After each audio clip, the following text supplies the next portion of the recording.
आप देख सकते हैं कि चंडीगढ़ की हालात है जो आज इतनी बुरी हालात है कि हमें तो बोलते हुए भी शर्म आती है कि क्या बोलें। जब पब्लिक हमें फ़ोन करती है कि लुक लगवाना है या सीमेंट का कहीं भी टूट फूट है, तो हमारा जवाब यही होता है कि हम लोग कहाँ से काम करवाएं, क्योंकि ये बीजेपी का जो राज है ये एक झूठा राज है।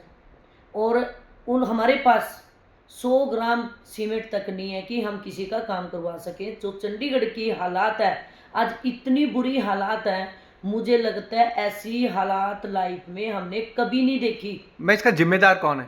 इसका जिम्मेदार आप देख सकते हो, जैसे कि कल मैंने अरुण सूद जी की भी स्टेटमेंट देखी थी, वीडियो सुनी, और कल हमने चावला जी की भी वीडियो सुनी। उसमें चावला जी कहते हैं कि जब कांग्रेस सरकार थी हमने 500 करोड़ की एफडी छोड़ के गए थे। कहीं ना कहीं जो हमारे आदरणीय चावला जी हैं वो सच बोल रहे हैं, वो कुछ ना कह के उनकी वीडियो बहुत कुछ बोल रही है। उसके बाद अरुण सूद जी ने कहा कि आम आदमी पार्टी का मेयर था, उन्होंने शहर में इतने पेवर ब्लॉक लगवा दिए हैं कि मैं आरटीआई निकलवाऊंगा। अगर आरटीआई निकलवाओगे तो सबसे ज़्यादा बीजेपी के जो पहले 2 मेयर रहे और उनसे पहले 9 साल में मेयर रहे वही आएंगे, उसमें फंसेंगे, क्योंकि सबसे ज़्यादा उनके राज में ही पेवर। एक तरफ तो वो कहते हैं कि हम काम नहीं करवाया मेयर साहब ने, फिर कहते हैं कि उन्होंने पेवर ब्लॉक लगवाए। जैसा कि इन्होंने एक स्टेटमेंट दी थी हमेशा ही, जब हमारे मेयर साहब थे तब ये बोलते थे कि अगर हमारा मेयर बन जाता है तो हम लोग पैसे की, जो चंडीगढ़ में है किसी चीज़ की भी पैसे की कमी नहीं रहेगी। और कुछ पार्षदों ने तो ये तक बोला था कि हम लोग जैसे कुर्सी पे बैठे तो 1100 करोड़ रुपए के करीब या 100 करोड़ रुपए हम लेके आएंगे और चंडीगढ़ में इतना सुधार कर देंगे कि सभी देखेंगे कि बहुत अच्छे काम हो रहे हैं चंडीगढ़ में। लेकिन जब से हमारी हरप्रीत बबला जी बैठे हैं, ना तो वो 1100 करोड़ आए, ना कोई 100 करोड़ आए। और जो हमारे आदरणीय अध्यक्ष मल्होत्रा जी ने एक बयान दिया था कि हमारी जो है मेयर साहब बड़ी लक्की है, 10 मिनट के अंदर अंदर 92 करोड़ आ गए हैं।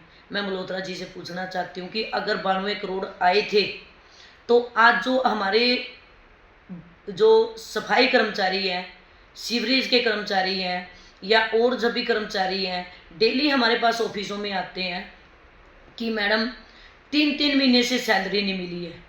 ये डबल इंजन की सरकार है। जो मैं इससे पूछना चाहती हूँ, अगर आपका मेयर बना था, ऊपर से हमारे आदरणीय मोदी जी हैं, तो क्यों एक गरीब आदमी 3 महीने से क्यों जूझ रहा है गरीबी से? जिसकी सैलरी 3 महीने से नहीं आई, वो बेचारे आके इधर रोते हैं कि मैडम हमारे आज बर्तन बाहर फेंक दिए हैं, किराया नहीं दे पा रहे, पेट्रोल नहीं है, बच्चों की फीस देने के लिए नहीं है, बुक खरीदने के लिए पैसे नहीं हैं। और अभी 14 तारीख को होली है, बच्चे उनसे कहते हैं कि पापा ये चीज़ लेके आनी है। कहते हैं हम क्या बोल रहे हैं उनको, बच्चों को, कि 3-3 महीने से सैलरी नहीं मिली है। जो ये होली का त्यौहार है ये भी मुझे ऐसे निकलते हुए दिखाई दे रहा है। और जो डबल इंजन की ये सरकार है, झूठी सरकार है, झूठे वादे करती है, झूठी स्टेटमेंट देती है। और मैं तो बोलना चाहूँगी कि जैसे एक बार हमारे आदरणीय बबला बीर जी हाउस में ताला लेके आए थे जब वो कांग्रेस में थे, कि बीजेपी सरकार की ने ऐसी हालात कर रखी है कि ताला लगा दिया जाए कॉरपोरेशन को। आज हमारे आदरणीय बबला जी ताला लेके खुद क्यों नहीं मेयर ऑफिस और कॉरपोरेशन लगा देते?